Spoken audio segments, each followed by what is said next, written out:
오늘은 어떻게 해야 항상 감사와 기쁨으로 하나님을 찬양하며 살아갈 수 있는가에 대해서 말씀을 나누려고 합니다.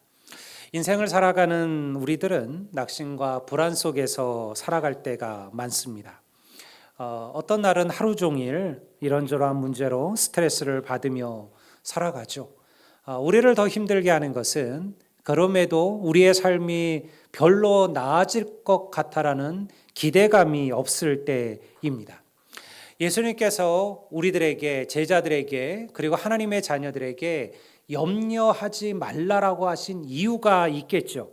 그것은 모든 인생들의 마음이 이러한 염려, 걱정, 불안으로 가득 차 있기 때문에 그러합니다.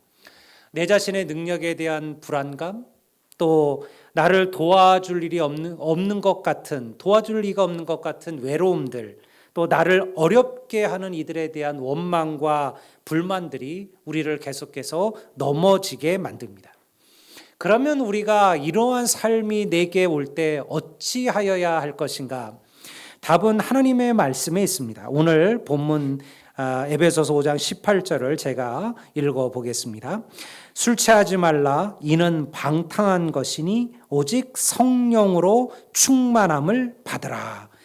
우리의 심령이 성령의 충만을 경험하게 되면 여러분 우리의 삶도 기쁨과 그리고 감사와 찬양이 넘치는 삶이 됨을 믿으시기를 주의 이름으로 축원합니다. 오늘 제가 나누고자 하는 것이 바로 성령으로 충만한 삶을 살아가라라는 거예요. 그리스도인들의 모든 역사는 성령의 충만에서 시작이 됩니다. 성령이 충만해야 능력도 받죠. 성령이 충만해야 사명을 감당할 수가 있습니다. 그리스도의 모든 역사는요, 여기서부터 시작합니다. 성령이 충만하면 우리가 낙심과 절망이 아니라 여러분들 소망과 희망을 경험하게 만들어요. 문제는 어떻게 하면 우리가 성령 충만한 삶을 살아갈 수 있느냐라는 것이죠. 우리를 성령 충만하게 만드는 삶의 비결들이 있어요. 그 첫 번째가 무엇이냐? 바로 우리 안에 찬양이 충만해야 된다는 것이에요. 19절은 이렇게 이 말씀을 이어갑니다. 너희들이 성령의 충만을 경험하라, 성령으로 취하라, 그 말을 하고 난 다음에 이어지는 구절들은 이와 같습니다. 시와 찬송과 신령한 노래들로 서로 화답하며 너희의 마음으로 주께 노래하며 찬송하며. 찬양이라는 것은 그저 그냥 노래, 음조를 말하는 것만은 아니에요. 찬양이라는 것은 하나님의 선하심을 생각하며 그리고 내게 행하신 모든 일에 감사하는 그 마음들, 그 고백들을 우리는 찬양이라고 이야기합니다. 이 찬양이 곡조 있는 노래로 흘러나오면 찬송이 되는 거예요. 우리가 찬송하잖아요. 찬송을 하는데 이 모든 찬양이 노래가 되면 찬송이 되는 것이죠. 우리 안에 이 하나님에 대한 이 찬양이 시작되면 비로소 성령의 충만이 우리 속에서 이루어진다라는 것이죠. 우리의 삶은 끊임없이 우리에게서 평안과 기쁨을 앗아갑니다. 우리가 가끔 그런 얘기들 묻잖아요. 요즘 어떻게 사세요? 요즘 어떻게 사십니까? 요즘 어떠세요? 라고 물어보면요, 많은 이들이 별거 있나요? 그냥 살죠. 이렇게 대답하는 이들이 많아요. 그렇게만 대답하면 다행이죠. 죽지 못해서 삽니다. 이렇게 얘기하는 분들도 많아요. 보면 죽을 수는 없고 그냥 죽지 못해서 산다. 이렇게 자기의 인생을 표현하는 이들도 많습니다. 이때 우리에게 필요한 것이 무엇이냐? 끊임없이 찬송하는 자리에 서는 거예요. 세상을 하나님을 모르는 자들, 하나님을 알지 못하는 자들은요, 낭망하죠, 절망하죠. 그런데 우리는 그때 할 수 있는 게 한 가지가 더 있다라는 거예요. 여러분, 그것이 찬송하는 일인 줄로 믿습니다. 성도는요, 절망과 낭망 속에서 찬송하는 자입니다. 우리의 찬송은 환경과 여건에서 나오는 게 아니에요. 무엇이 여건이 좋아지고 환경이 좋아지면 내가 주를 찬양하리라. 여러분, 그렇기는 어려워요. 왜냐하면 우리의 삶은 그렇게 찬송할 만한 삶이지 못합니다. 한 가지가 채워지면 부족한 두 가지가 생겨나요. 그렇잖아요. 뭘 하나를 이루어냈어요. 그러면 찬송하며 살 것 같은데요. 막상 그것이 이루어지고 나면요, 생각하지 못했던 또 다른 것들이 내 삶에 다가오고 찾아오게 되는 거죠. 그래서 성도의 찬양은 환경과 여건에서 오는 게 아니라는 거예요. 여러분, 우리의 찬송, 우리의 감사는 여러분 나의 환경이 아니라 하나님으로부터 오는 은혜인 줄을 믿으시기를 주의 이름으로 축원합니다. 우리는 끊임없이 하나님께서 나를 위하여 행하셨던 일들을 기억하셔야 돼요.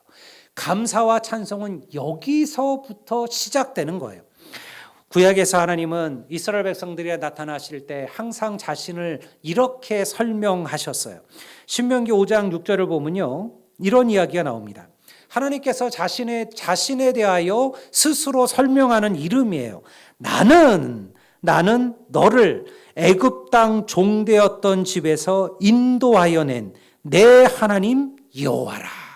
구약을 보면 하나님께서 이스라엘 백성들에 나타나실 때 그들이 우상 숭배에 빠져 있고 그리고 절망에 빠져 있고 낙심에 빠져 있을 때 하나님께서 나타나셔서 그들에게 항상 어떻게 시작하냐면 나는 너희를 애굽의 종되었던 곳에서 인도하여 낸 너희의 하나님 여호와라. 이게 하나님께서 이스라엘 백성이 하시는 자신의 이름이에요. 뭐예요? 그들에게 계속 내가 누군지를 기억하게 하시는 거예요. 너희가 믿는 하나님이 누구신지를 잊지 말라라는 거예요. 그 강한 애굽, 그 강한 이집트, 그 거대한 제국 속에서 노예로 살던 너희들을 내가 어떻게 구원하여 내었느냐, 너희들이 그것을 기억하라는 거예요. 그 하나님을 붙들라는 것이죠. 여러분, 여기서부터 감사와 찬송이 시작되는 거예요. 오늘 여기까지 여러분들은 어떻게 오셨습니까? 내 힘으로 도저히 견딜 수 없었던 고난의 순간들도 우리들에게 있었잖아요. 여러분 삶 속에 왜 그런 일들이 없었을까요? 모든 것이 막막하고 하는 곳마다 막히는 것 같고 뜻대로 되어지지 않고 그래서 너무너무 낙심되었던 그 고난의 순간들, 여러분 인생 60년, 70년 살다 보면 그러한 순간들이 왜 삶에 없었을까요? 세상에 그 많은 어려움 속에서 어떻게 우리가 그거를 견뎌내고 이겨내고 여기에 섰을까요? 세상의 수많은 이들 가운데 그들 가운데 죄인인 내가 하나님의 자녀가 되고 영생을 얻은 자가 된 것 누구의 은혜였을까요? 성도 여러분, 구원의 감격을 기억하시기를 주의 이름으로 축원합니다. 우리의 찬송은요 거기서부터 시작되는 거예요. 나 같은 죄인을 위하여 죽으신 십자가의 주님을 기억하는 것, 성도의 찬양은 거기서부터 회복되는 것입니다. 오늘도 내 삶 속에서 나를 붙드시고 여기까지 인도하신 그 하나님을 붙드시는 성도들이 되시기를 주의 이름으로 축원합니다. 그때 찬양과 감사가 시작되는 거예요. 그런 면에서 여러분, 찬양은요 성령 충만한 삶을 살아감에 있어서 너무너무 중요한 요소입니다. 즐겁고 기쁘기 때문에 찬양하는 게 아니에요. 하나님은 찬양하는 자에게 평안과 기쁨과 성령의 충만을 부어 주실 줄로 믿습니다. 내가 성령 충만한 사람인가를 알 수 있는 가장 확실한 증거가 무엇이냐? 내 입에, 내 마음에, 내 생각에 찬송과 감사가 있느냐예요. 내 하루의 삶에 감사가 있느냐, 내 하루의 삶에 찬양이 있느냐, 찬송이 내 입에서 울려나고 있느냐, 그렇다면요 그런 성령 충만한 인생이에요.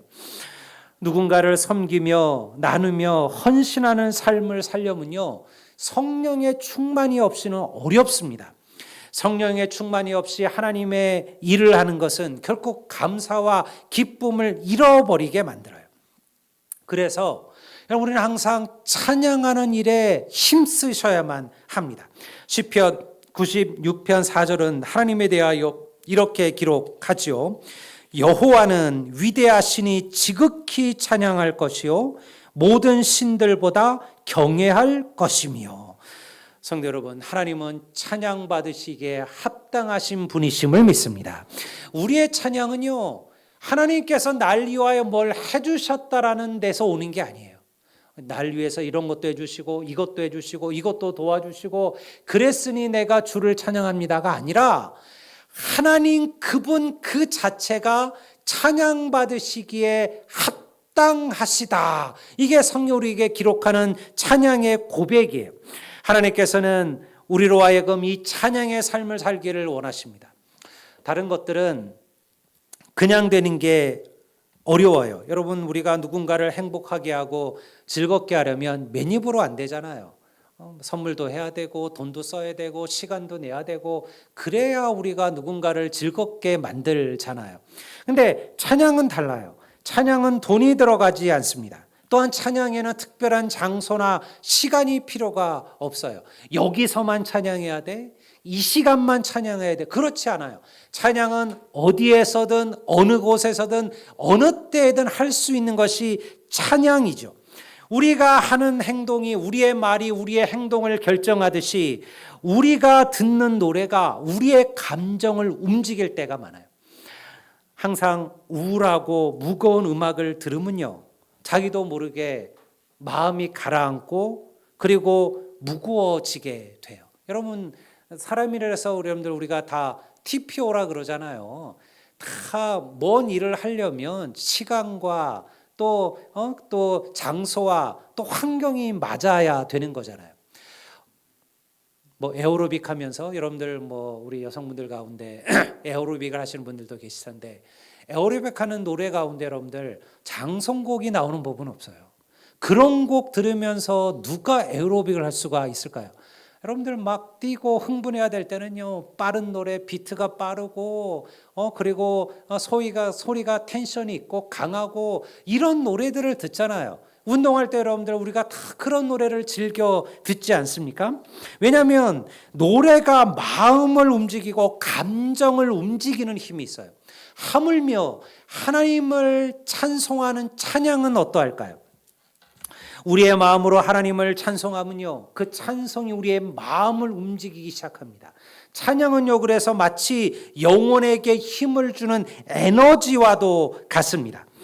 우리가 하나님을 진정으로 찬송하고 나를 위하여 행하시고 앞으로 내게 행하시리를 감사하고 그리고 그런 마음으로 주님을 찬송할 때 우리의 영혼이 움직여요. 우리의 영혼이 역사하기 시작하는 겁니다. 성령께서 내 안에서 일하시기 시작하는 거예요. 찬송은 성령 하나님을 기쁘시게 함을 믿으시기를 바랍니다. 여러분, 그래서 항상 내 곁에 내 주위에 찬송이 흐르게 하셔야 돼요.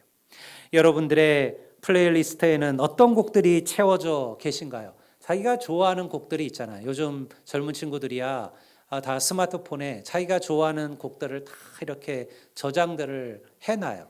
여러분, 그곳에 어떤 노래들이 채워져 있으신가요? 여러분들이 출근할 때, 아침에 여러분들 차량을 운전하시면서 라디오를 들을 때 혹은 음악을 들을 때 어떤 노래가 여러분의 차에서 여러분의 첫 시작을 함께 하게 하고 계신가요? 여러분, 내가 살아가는 내 삶의 모든 현장 속에서 찬송이 나와 함께하면 여러분 성령의 충만을 경험하게 될 줄을 믿습니다. 왜 예수님께서 우리에게 염려하지 말라고 하셨을까요? 예수 믿으면 문제가 없을 것이니까 염려하지 말라 이렇게 말하는 게 아니에요. 여러분, 예수 믿는다고 해서 우리의 삶이 세상의 문제로부터 저절로 우리의 삶이 면제되어지는 법은 없습니다. 여러분, 성도도 아프고 성도도 병에 걸리고 성도도 사고가 나고 성도의 사업도 어려움을 겪습니다. 여러분, 그것은 모든 인생들에게 주어진 삶의 과정 가운데 하나라는 거예요. 그런데 왜 주께서는 우리에게 염려하지 말라라고 말씀하셨을까요? 여러분, 하나님이 계시고 주가 계시니 전능하신 하나님을 붙들고 의지하라는 하나님의 여러분들 약속의 말씀임을 믿습니다. 우리가 염려하지 않는 이유는 내게서 오는 게 아니에요. 여러분, 우리의 지혜가 지혜롭다고 한들 얼마나 될까요? 뭐 어떤 것들은 잘 이겨내겠죠. 어떤 것들은 잘 풀어낼 수 있을 겁니다. 내 힘과 내 경험과 내 지식으로 이겨낼 수 있는 세상의 일들이 많아요. 하지만 때로 어떨 때는요, 내가 어찌할 수 없는 일들이 와요. 나랑 상관없는 세상의 흐름들이, 여건들이, 환경들이 나의 삶을 어렵게 만들 때가 와요. 여러분, 그때 여러분 찬송하시기를 주의 이름으로 축원합니다. 하나님께서 우리 가운데 일하실 줄을 믿습니다.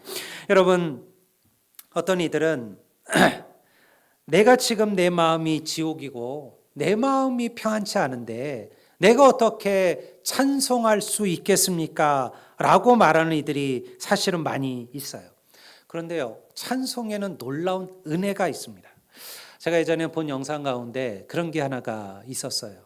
아주 이제 겨우 막 좀 일어서서 이제 뭐 좀 이렇게 겨우겨우 걸어다니는 한 어린 아이를 찍은 영상인데요. 얘가 뭐가 마음에 안 들었는지 막 울고 불고 난리가 났어요.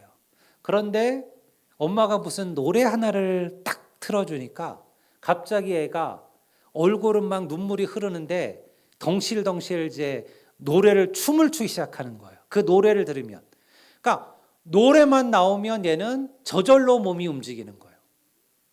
그러니까 어느 순간 이 아이가 자기가 왜 우는지를 잊어버린 것 같아요. 노래가 끝나니까 엄마한테 다시 틀어달라고, 다시 틀어달라고. 그리고는 계속 춤을 추고 즐거워하는 그 짧은 쇼트를 제가 본 적이 있었습니다. 여러분, 노래는 마음을 움직이게 해요. 비록 지금 염려와 걱정과 근심에 쌓여져 있을지라도 찬양이 시작되면 찬양 우리의 영을 하나님께로 향하게 할 줄을 믿습니다. 그래서 우리가 예전에 그런 말을 했잖아요. 억지로라도 웃어라라는 말을 썼습니다. 지금도 환자들 가운데 고통으로 어려움을 겪고 있는 이들이 있잖아요. 진통제를 잘 맞아도 그 진통제가 다 듣지 않아서 너무 아파하는 그런 이들이 있어요. 실제로 그런 이들에게 아주 재미있는 그 코미디 프로들을 틀어주었을 때 여러분, 그들이 그때 그 진통제보다도 훨씬 더 편안하게 그 시간들을 보내더라는 거예요. 여러분, 저는 우리의 삶이 만약 무겁고 무엇인가에 늘리기 있고 어려워질 때가 있다면 여러분, 그때가 바로 하나님을 찬양해야 될 때임을 믿습니다. 여러분, 이것이 우리에게 성령의 충만으로 살아가게 만든다라는 거예요. 그래서 바울 사도가 성령의 충만과 찬양을 함께 이야기하고 있는 거예요. 제가 다시 한번 19절과 20절 말씀을 보겠습니다. 시와 찬송과 신령한 노래들로 서로 화답하며 너희의 마음으로 주께 노래하며 찬송하며 범사의 우리 주 예수 그리스도의 이름으로 항상 아버지께 감사하라. 성령의 충만을 받으라는 말씀 다음에 나오는 것들이 무엇이에요? 시와 찬송과 신령한 노래예요. 노래하며 찬송하며 감사라는 말로 이어지고 있는 거예요. 그러니까 성령 충만하는 것과 우리가 감사하고 찬송하는 것은 하나로 이어지는 거라는 거예요. 우리로 하여금 늘 성령 충만한 삶을 살아가도록 돕는 것이 바로 찬송과 감사라는 겁니다. 하나님 우리 모두의 마음속에 찬양을 주셨습니다. 하지만 그 찬양을 시작하는 것은 우리예요. 저절로 내 안에 찬양이 시작되는 게 아니에요. 우리는 찬양하기 위하여 부단하게 노력하고 애쓰셔야만 합니다. 주일 우리가 함께 찬양의 시간을 가질 때, 우리가 예배전 찬양을 할 때 누군가 시켜서 이 찬양을 한다고 생각하지 마세요. 찬양팀이 하자고 하니까 별 마음은 없지만 내가 따라가 준다가 아니에요. 그건 찬양이 아니죠. 그러한 찬양은 하나님을 기쁘시게 하지 못합니다. 찬양은 내가 시작하는 겁니다. 찬양팀은요, 그저 내가 시작한 찬양을 더 하나님께 집중할 수 있도록 도와줄 뿐이에요. 우리의 찬양에 진심 어린 우리의 마음이 담기면 여러분, 그 찬양은 하나님의 보좌를 흔드는 힘이 있음을 믿으시기를 바랍니다. 그래서 여러분들 성도의 삶의 찬양이 얼마나 중요한가요?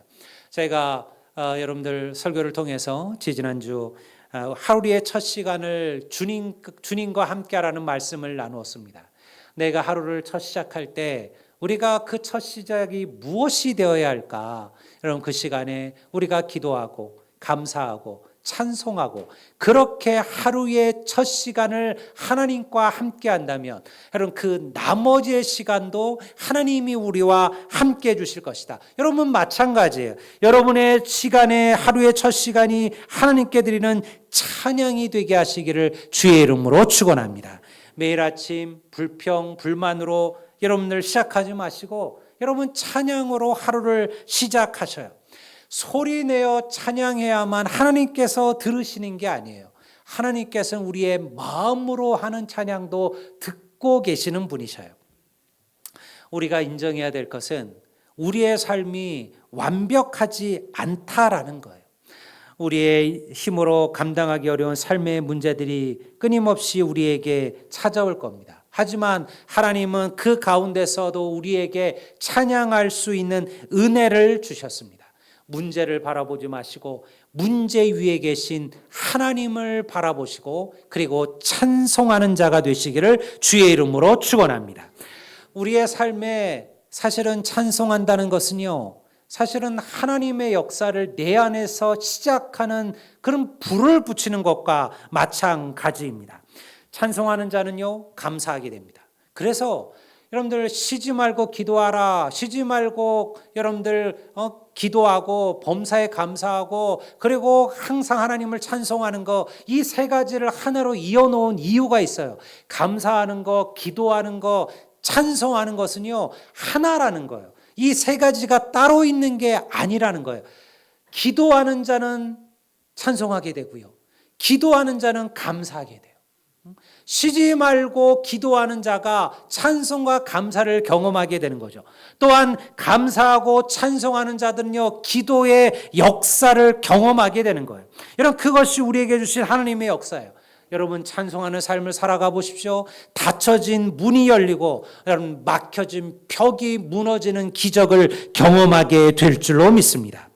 하나님은 견디라고 우리에게 삶을 주신 게 아니에요.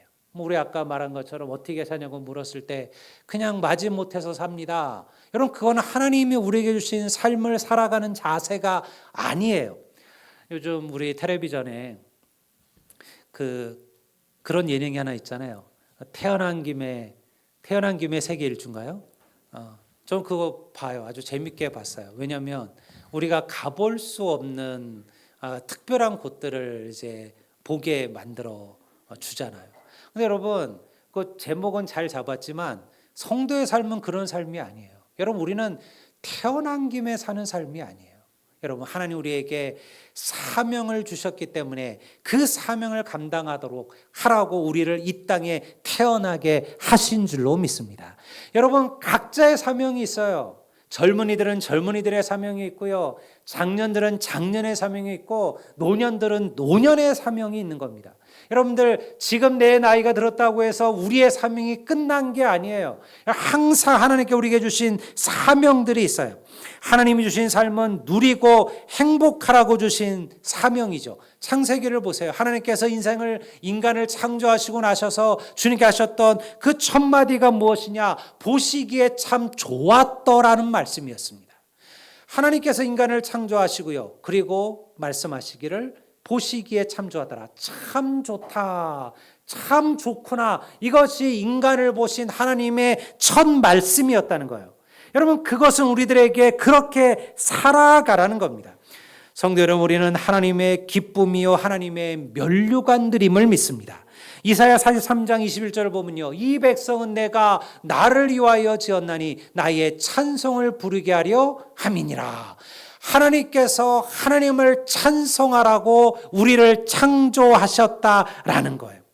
그러니 우리는 여러분들 그리스도인들이 누굽니까? 하나님을 찬송하는 자임을 믿습니다. 여러분 세상 환경과 여건이 어떠할지라도 찬송하는 자가 되십시오. 하나님께서 그들에게, 그 찬송하는 자들에게 하나님께서 역사와 기적을 일으킬 줄로 믿습니다. 우리가 찬송하면 또 왜 뭐가 좋아지냐면요, 찬송하면 우리가 웃는 자가 돼요. 사실은 인생이 웃을 일이 참 많지가 않잖아요. 많은 이들이 하루에 사실은 단 한 번도 웃지 않고 하루를 지나가는 이들이 너무나도 많다고 그럽니다. 근데 찬송하면요, 얼굴에 웃음이 시작이 돼요. 찬송하면서 얼굴이 찌푸려지는 법은 없어요. 왜냐하면 찬송 자체, 우리의 얼굴이 기억하는 게 있어요. 여러분, 우리가 왜 예전에 억지로라도 웃으란 얘기를 하냐면, 우리가 웃을 때 엔돌핀이 나온다 그러잖아요. 근데 이 엔돌핀이 사실은 그렇게 머리가 좋지가 않다 그래요. 얘가 자기 얼굴에 어떤 근육들이 움직이면 엔돌핀이 나온대요. 그런데 그래서 내가 마음에 별로 즐겁지가 않고 웃고 싶지가 않아도 억지라도 웃어서 근육이 움직이면 이 사람이 지금 웃는구나, 행복하구나라고 생각한다는 거예요. 그래서 엔돌핀이 나온다라는 거예요. 그래서 웃음 치료하는 사람들은 억지로라도 웃어라, 웃다 보면 정말 웃게 된다라는 거예요. 저는 찬송이 그런 것 같아요. 어떤 날은 찬송하고 싶은 마음이 하나도 없을 때가 있죠. 모든 게 막 싫어요, 우울해요, 무거워요, 낙심돼요. 그날 할 생각, 그날 해야 될 일들을 생각하면 여러분들 버거워요. 그런데요, 여러분들 찬송하세요. 그때 찬송을 시작하시는 거예요. 여러분, 찬송을 시작하면 여러분 비로소 그때 성령께서 역사하심을 믿으시기를 바랍니다. 여러분, 저는 좀 우리 선한열매교회 좀 웃는 분들이 많아지기를 소망합니다. 여러분, 어떨 때는 저도 무서워요. 예배를 오는데 인상을 팍 쓰고 이제 들어오시는 분들이 가끔 계셔요. 그럴 때는 말을 못 붙이겠어요. 목사도 그럴진데 여러분들 다른 분들은 안 그러실까요? 여러분, 세상의 무거운 짐들, 그런 것들 가지고 교회로 들어오지 마세요. 여러분들이 주예전에 들어오는 순간 여러분의 모든 삶의 무게와 모든 낙심과 모든 염려들은 여러분 주의 십자가 앞에 내려놓으시기를 바랍니다. 그리고 찬송하고 웃으시기를 바랍니다. 여러분, 그때 하나님께서 나를 위해 일하실 줄로 믿습니다. 여러분, 그래서 저는 최고의 전도는요, 우리가 웃는 거라 생각해요. 제가 지난번 전도에 대한 얘기하면서 그런 얘기를 했잖아요. 여러분, 교회는요, 웃음소리가 넘쳐야 됩니다. 나이 드신 성도들이 웃고 우리 아이들이 정말 행복하게 웃는 것, 그것이 하나님의 천국이죠. 그래서 전도의 최고 좋은 방법은 뭐냐? 우리가 행복해지는 거예요. 내가 행복해지면요, 전도가 돼요. 다른 사람들이 그때 우리를 궁금해할 겁니다. 우리에게 물어볼 겁니다. 도대체 당신은 어떻게 그렇게 행복할 수 있느냐고 그들이 궁금해할 거예요. 여러분, 그것이 바로 최고의 전도예요. 그러니 여러분, 다른 사람 생각하지 마세요. 내가 행복해지시면 돼요. 하나님이 내게 주신 삶을 즐기십시오. 그리고 내가 나를 위하여 행하신 것들을 감사하십시오. 행복해 하십시오. 그거로 인하여 즐거워하십시오. 여러분, 그것이 바로 하나님께서 우리를 통하여 이루고자 하시는 성령 충만한 삶이에요. 세상이 아니라 하나님을 바라보시기를 주의 이름으로 축원합니다. 바울은 데살로니가 교회를 위하여 이렇게 권면합니다. 항상 기뻐하고 쉬지 말고 기도하고 범사에 감사하라. 범사에 찬송하라. 그 말이죠. 여러분, 항상 주님을 찬송하는 삶은 쉬운 삶이 아니에요. 우리가 어떻게 항상 그럴 수 있을까요? 그러니까 이 세 단어는 사실은 참 어려워요. 쉬지 말고 기도해라. 우리가 어떻게 쉬지 않고 기도만 할 수 있을까요? 우리가 어떻게 또 항상 찬송할 수 있을까요? 어떻게 범사 모든 일에 감사할까요? 이건 불가능한 일이잖아요. 그런데 그렇게 살아가기 위하여 애쓰고 노력하라는 거예요. 아무리 어렵고 힘들어도 찬송하는 일을 멈추지 말라라는 것입니다. 찬양과 감사는 하나님의 능력을 나타나게 하고 우리를 새롭게 하고 성령 충만한 삶을 살 수 있도록 우리를 도와줄 겁니다. 말씀과 기도의 삶을 습관하듯이 여러분 찬송의 삶을 습관하십시오. 얼굴에 웃음을 잃지 마시고요. 다른 이들이랑 감사를 표현하십시오. 이것이 바로 성령 충만한 삶을 살아가게 만드는 비결이에요. 저는 우리 선한열매교회 안에 우리 모든 가정 속에 이런 성령 충만의 역사가 일어나게 되기를 원합니다. 우리 교회 안에 찬양이 살아 역사하는 교회가 되기를 원하며 우리 교회 안에 감사와 기쁨이 넘치는 교회가 되기를 소망합니다. 여러분 매일 매순간 이 성령의 충만을 누리고 경험하시는 우리 모든 성도들이 되시기를 주의 이름으로 축원합니다. 우리 다 같이 자리에서 일어나